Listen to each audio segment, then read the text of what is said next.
కాబట్టి ఇందాక అట్ట మిస్ చేసావు నువ్వు.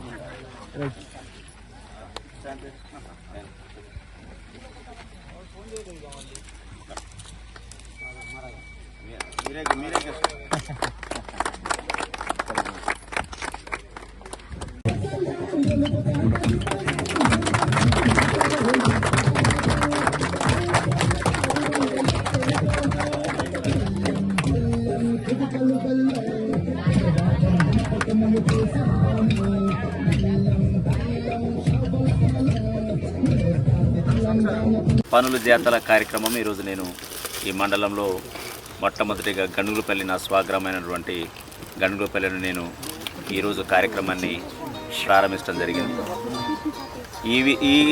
ఈ సమయంలో నేను ఎమ్మెల్యేగా అయిన తర్వాత నా ద్వారా శాంక్షన్ అయినటువంటి అంటే ప్రభుత్వం ద్వారా నా ద్వారా శాంక్షన్ అయినటువంటి పథకాలని ఈ నియోజకవర్గ వ్యాప్తంగా విస్తరించే విధంగా మొట్టమొదటి కార్యక్రమంగా ఈరోజు నేను నా స్వగ్రామం గణుగులపల్లిలో ₹1 కోటితో నిర్మితమైనటువంటి సీసీ రోడ్లను ఈరోజు నేను ప్రారంభించడం జరిగింది. దానిలో భాగంగా మొద్దులగూడెం, అలానే దమ్మపేట, మందలపల్లి. మొద్దులగూడెంలో కూడా ₹5 లక్షల వ్యయంతో రైతులకి ఆమోదయోగ్యంగా ఉండేటటువంటి పొలాలకు వెళ్ళే దారుల నిమిత్తం గ్రావెల్ రోడ్డు యొక్క నిర్మాణం. అదేవిధంగా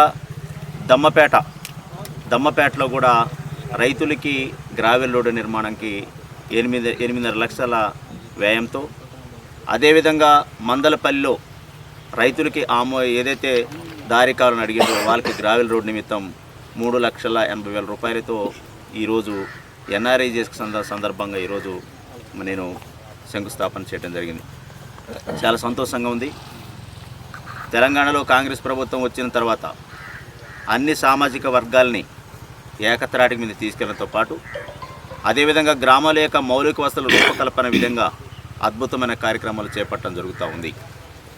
ఎన్నికల ముందు ఇచ్చినటువంటి హామీల మేరకు ఏదైతే 6 గ్యారంటీ పథకాలు ఉన్నాయో 6 గ్యారంటీ పథకాల్లో కూడా 5 గ్యారంటీ పథకాలను అద్భుతంగా మరి కాంగ్రెస్ ప్రభుత్వం తెలంగాణ రాష్ట్రంలో మాట ఇచ్చి మడమ తిప్పని విధంగా ఈరోజు ప్రభుత్వం ప్రజారంజక పాలన జరుగుతూ ఉంది. మహిళలకి ఆర్టీసీ బస్సు ఉచితం, అదేవిధంగా ఆరోగ్యశ్రీ పథకం 5 లక్షల నుండి 10 లక్షలకు పెంపు, అదేవిధంగా గ్యాస్ బండ, గృహజ్యోతి పథకం, అదేవిధంగా రైతులకి ₹500 బోనస్, సన్న వడ్డిస్తే బోనస్, అద్భుతమైన కార్యక్రమాలు ఈరోజు తెలంగాణలో ప్రజారంజక జరుగుతూ ఉంది. కాబట్టి అదేవిధంగా రైతులకు రుణమాఫీ 2 లక్షలు ఇచ్చిన బృహత్తర కార్యక్రమాన్ని కూడా ₹18,000 కోట్ల ఈరోజు మాట ఇచ్చిన ప్రకారంగా మాఫీ చేయడం జరిగింది. ఇంకేదైతే మిగిలి ఉన్నటువంటి రైతులకు ఇచ్చే కార్యక్రమం డిసెంబర్ 9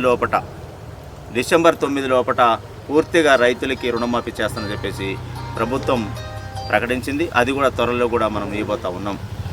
కాబట్టి ఈరోజు ఈ మండలానికి సంబంధించింది ఎన్ఆర్ఈజెస్ పథకానికి వస్తే ₹6,21,00,000 ఈ వార్షికంలో విడుదల చేయడం జరిగింది ఈ మండలానికి సంబంధించింది. అదేవిధంగా అలానే మనం గ్రామాల యొక్క మౌలిక వసతుల రూపకల్పన భాగంగా ప్రజాపాలనలు ఇచ్చినటువంటి దరఖాస్తులను స్వీకరిస్తూనే అదేవిధంగా నేను కూడా ఆయా గ్రామాల్లోకి వెళ్ళిన తర్వాత రైతులు ఏదైతే మాకు గ్రావెల్ రోడ్డు కావాలన్నారో, ఎక్కడైతే అభ్యర్థనలు కోరినో వాటి రూపకల్పన చేసినాం. దానిలో భాగంగా ₹2,83,852 వ్యయంతో నేను రూపకల్పన చేయడం జరిగింది. అయినా ఇంకా ఎక్కడైనా కనుక రైతులకి ఫార్మేషన్ అంటే రైతు పంట పొలాలకు వెళ్ళేటప్పుడు ఎక్కడైనా రోడ్డు కావాలని అడిగితే మార్చి వరకు టైం ఉంది. ఈ ₹2,83,852 సంబంధించినటువంటి వ్యయం మార్చి లోపల పూర్తిగా కంప్లీట్ చేస్తాం. ఇంకా ఎవరైనా రైతులు ఉంటే ఇంకా ఫార్మేషన్ కావాలని రైతులు అభ్యర్థన అయితే వారికి కూడా శాంక్షన్ ఇచ్చే అవకాశం ఉంది. అది కూడా ఎవరైనా రైతులు ఉంటే మాత్రానికి ఖచ్చితంగా కూడా మాకు ఇంటిమేషన్ చేయాలని చెప్పేసి కోరుతూ ఉన్నాం. కాబట్టి ఇన్ని అద్భుతమైన కార్యక్రమాలతో తెలంగాణలో కాంగ్రెస్ ప్రభుత్వం చేస్తూ ఉంది. కాబట్టి